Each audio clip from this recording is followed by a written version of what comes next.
Good morning, hockey fans. This is Stephen Heisler with HeisHockey.com, the Victorious Hockey Company, and the Junior Hockey Discussion Group on Facebook. You are watching the Junior Hockey Morning Show. We are on the World Sports Broadcasting Network, WSBN.TV, Facebook, Twitter, YouTube, hopefully in your car this morning, in your living room, on your laptop, maybe your phone. So many ways to stream shows these days. Today is Monday, April 3rd, 2023. We had an interesting weekend. April Fool's joke was not popular with the North American Hockey League. People love Mark Frankenfeld, did not want to see him going to the USHL. Understandable. That still actually may happen. He's probably the best candidate for that job. It is open. So it wasn't too far-fetched. No more far-fetched than the Jamestown Rebels leaving Jamestown, going elsewhere. That happened. Interesting enough. In last night's only North American Hockey League matchup, the Chippewa Steel moved into third place in the Midwest Division, thanks to a 6-2 win in Anchorage, as they took 2 of 3 games in this series against my Wolverines. Like Chippewa, like Casey, good coach, kind of wanted them to lose last night. But that's the homer in me speaking, and maybe that jersey over my shoulder speaking. That's okay. That's not this morning's topic. Today we talk about the North American Hockey League Central Division. That's what we do on Mondays this time of year. The NAHL Central Division must have taken exception to the idea that any other division may be trying to take the claim as the most competitive Midwest. While Austin has captured the division regular season flag, the remaining 6 teams are all in a dogfight to determine the last 3 playoff spots. This will make the final 4 games more entertaining than another slapshot movie. Interesting when all 4 teams are in it. Let's start with the Austin Bruins, 33-14, 3-6, 75 points. Now that Steve Howard's Bruins can hang the regular season championship banner in the rafters, has Howard taken the foot off the gas in an effort to conserve energy for the playoffs? I would not say that's exactly the case after getting swept in the home-and-home series against St. Cloud. The last 4 games were all against Minot, beginning this week in the Dakota. Should be a fun series.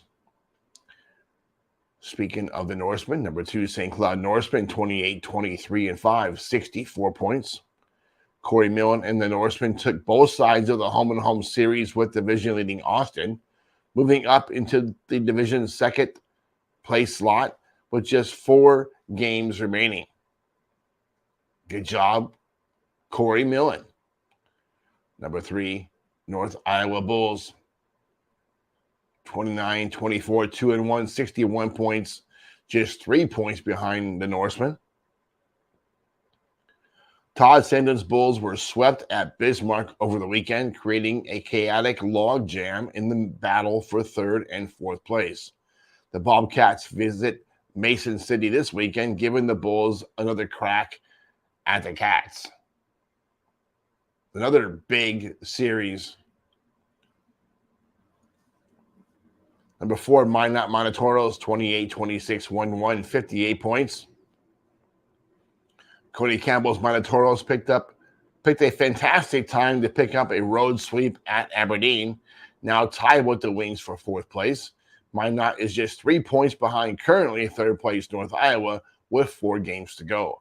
That's the good news. The bad. There's always bad news when you have good news, right? The next 4 games are all against division-leading Austin. That battle starts this week in Minot. I'll talk about that in a second here. Number 5, Aberdeen Wings, 26-24, 3-3, 58 points. Scott Langer's Wings could not have picked a worse time to get swept at home by Minot.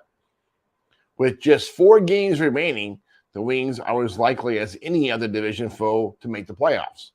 The last 4 games are all against currently second place St. Cloud, and they play at St. Cloud this weekend.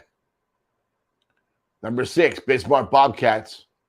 Just when you thought these guys were packing it in and picking up the golf clubs, right? 25-25, 4-2. Lane Sadevi and the Bobcats are back to 500.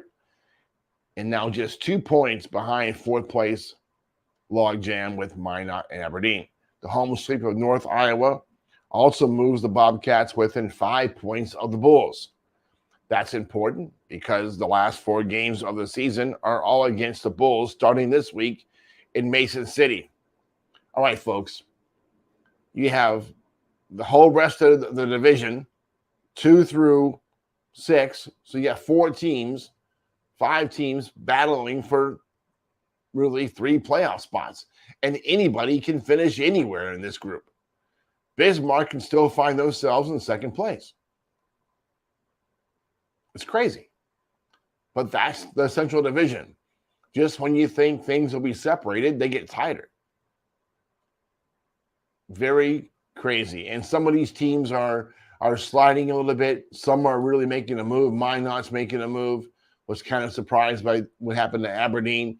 Well, that's Scott Langer. He will get those kids on track.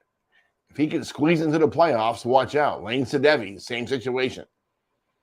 That guy's won and won and won and won and knows how to get the most out of those kids when it counts the most. These last 4 games are when it counts the most. Watch out. We talked about this being a slap shot reenactment. Now, I don't mean they're going to be fighting out there. I mean, it's going to be very, very entertaining hockey. There are no dogs in this pony show. That's it for today. I didn't even get any coffee. I'm drinking iced caffeine because I had to go to the doctor again this morning. I love when that happens. So that's it for today. We hope that you can enjoy your morning coffee